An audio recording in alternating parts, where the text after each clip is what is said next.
আচ্ছন্ন সকালবেলা কবিতরগুলো খাচ্ছে কত কিউটভাবে দেখতে পাচ্ছেন। কুয়াশার আবরণে সব কিছু ঢেকে আছে, কোনো কিছু দেখা যাচ্ছে না, শুধু মাথা দেখাচ্ছে কিছু কিছু গাছের, তাছাড়া কোনো কিছুই দেখা যাচ্ছে না। কুয়াশার আবরণে ঢেকে আছে, দেখতে কিন্তু অসাধারণ গ্রাম্য প্রাকৃতিক দৃশ্য।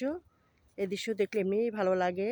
দেখতে পাচ্ছেন কবুতরগুলো কত কিউটভাবে খাচ্ছে, আবার কিছু উড়ে যাচ্ছে। দেখতে তো অসাধারণ গ্রাম্য প্রাকৃতিক দৃশ্য।